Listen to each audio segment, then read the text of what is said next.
Sir ini Cak Nur yang tingkat lanjut. Iya. Karena menurut penelitian saya ada beberapa penerus Nur memang yang ide-idenya melampaui Nurholis Majlis, yang saya sebut sebagai post Nurholis. Salah satunya yang Sir ini. Ya. Halo Munim, kamu dengar saya nggak? Siap, Pak. Ya, sekali saya. Kangen lama sekali nggak ketemu. Anda masih mengobrak-abrik Islam aja ya.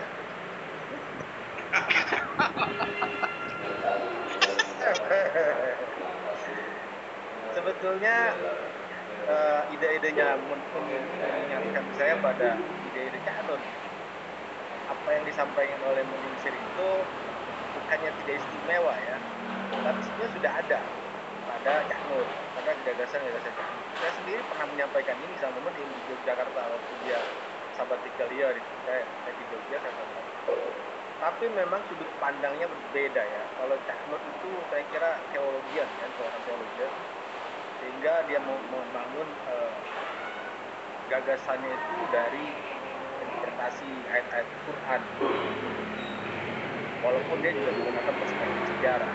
Sementara muncul ini murni saya kira perspektifnya sejarah. Tinggal sampai dia berani mengatakan iman yang benar itu dibangun di atas sejarah. Sejarah yang benar. Padahal sebetulnya sejarah itu nisbi juga. Sejarah Islam itu kata Cak Nur sangat tidak ideal. Sejarah Islam itu berdarah-darah. Jadi kita mau bertumpu pada sejarah yang mana? Nah, setelah melakukan dekonstruksi terhadap banyak sekali bangunan keislaman, Cak Nur itu kan melakukan rekonstruksi. Misalnya dia pernah mengatakan bahwa Islam itu bukan nama agama pada awal. Itu persis seperti yang dikatakan tadi. Selama 200 tahun pertama Islam itu bukan nama agama. Dan Islam sebagai agama besar proses sosiologis dan historis. Karena umat Muhammad itu memerlukan identifikasi, sehingga muncullah keislaman yang disebut Islam besar itu. Nah, Cak Nur kan konsennya pada Islam yang kecil, Islam yang lintas batas, yang hanif, Islam ala Nabi Ibrahim dan Islam ala semua Nabi. Nah, sehingga walaupun Cak Nur itu sudah melakukan dekonstruksi habis-habisan terhadap Islam, dia membangun kembali Islam itu seperti yang kita pahami sekarang, ahabuddin ilallah al-hanifiyat asam. Jadi Islam itu tidak terbelenggu formal pada agama yang formal, yaitu Islam yang besar itu nggak penting sama sekali. Sebab syarat keselamatan itu menurut Cak Nur bukan Islam, bukan Kristen, bukan Yahudi, tapi hanya amal soleh. Beriman kepada Tuhan, amal soleh, dan percaya pada hari akhir itu saja. Nah, itu menurut saya tidak ada pada Munim Siri. Apa solusi yang ditawarkan oleh Profesor Munim Siri sehingga orang Islam ini tidak meninggalkan agamanya setelah mereka pesimis dengan sejarahnya sendiri? Oke, kalau cukup ya. Itu menunjukkan kebanggaan pada Islam. Nah, sekarang bagaimana Munim ini? Saya udah mau keluar dari Islam nih kalau sampai di sini aja nih. Udah Gus ya. Oke, cukup dari paham. Jadi sedikit. Okay. Cak Nur itu audiennya adalah gerbong panjang di Indonesia, sehingga dia memang punya agenda bagaimana melakukan konsolidasi, membangun pencerahan intelektual. Sementara saudara Munim, audiennya itu adalah komunitas mahasiswa di Barat. Gitu. Jadi saya bisa maklumi kemudian kalau saudara Munim itu masuk pada detail-detail kajian historis akademis, memang tidak punya agenda untuk bicara pada umat di Indonesia. Mungkin itu salah satunya infonya. Tapi silakan Munim jawab dari temanmu ini, Klaus. Ya, terima kasih Mas Klaus.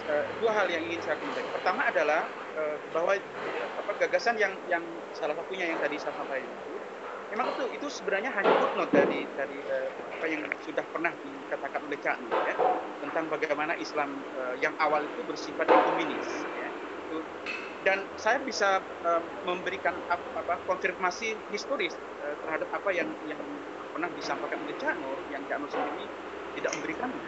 Misalnya banyak data-data historis yang sebenarnya juga ditulis oleh sarjana-sarjana Muslim di awal dulu, yang menyebutkan bahwa sekat-sekat keberagamaan di awal itu tidak sedemikian ketat seperti yang kita bayangkan sekarang. Jadi istilah al-hanifiyah itu samha itu bahkan terkonfirmasi ketika terjadi penaklukan wilayah. Nah, dalam banyak sumber itu disebutkan bahwa ketika orang-orang Arab ya, menaklukkan wilayah, sebagian besar wilayah-wilayah itu tidak resisten terhadap penaklukan, tidak menolak, dan karena itu tidak ada penaklukan yang berdarah-darah. Nah, salah satu interpretasinya adalah bahwa orang-orang Arab yang datang menaklukkan wilayah-wilayah Kristen atau Yahudi itu, mereka sebenarnya belum memiliki entitas keagamaan yang sepenuhnya distintif. Jadi masih banyak kesamaan dengan keyakinan yang dianut oleh penduduk lokal. Nah, jadi ini samhahnya di sini, Mas Daus. Dan ada beberapa riwayat yang menyebutkan bahwa orang-orang Kristen itu terlibat bersama orang-orang Arab dalam menaklukkan wilayah-wilayah. Jadi orang-orang Kristen yang ada di Syria, di bagian pinggiran dari kerajaan Romawi waktu itu, mereka itu justru kecewa dengan kebijakan pemerintahan Romawi pusat karena perbedaan paham seperti kita tahu Kristen itu juga banyak ragamnya. Jadi ada Nestoria, ada Jacobite, ada Melkite dan seterusnya di Arab waktu itu. Nah, orang-orang monophysite yang ada di wilayah seperti Mesir, bagian-bagian dari Syria, mereka itu menolak paham Kristen yang mainstream, yang dikukuhkan dalam Konsili Nesia, Chalcedon dan seterusnya. Justru mereka itu bergabung dengan orang-orang Islam Arab menaklukkan daerah-daerah lain. Ini menarik sekali bukti-bukti sejarah ini, dan penelitian arkeologis membuktikan bahwa tidak ada data arkeologis, ya, data-data bangunan, misalnya pembakaran bangunan besar-besaran ketika penaklukan Islam itu tidak terkonfirmasi. Jadi gambaran Islam disebarkan secara keras, berdarah-darah, itu tidak terkonfirmasi ternyata. Buktinya perang antara Bizantin dan Persia itu lebih berdarah-darah dibanding penaklukan yang dilakukan oleh orang-orang Islam. Nah, salah satu interpretasinya itu persis seperti yang digambarkan. Islam di awal itu bersifat hanifiyah samha. Hanifiyah samha itu bukan semata-mata karena orang-orang Islam toleran, tapi lebih radikal dari itu. Karena Islam waktu itu belum menjadi agama yang distintif,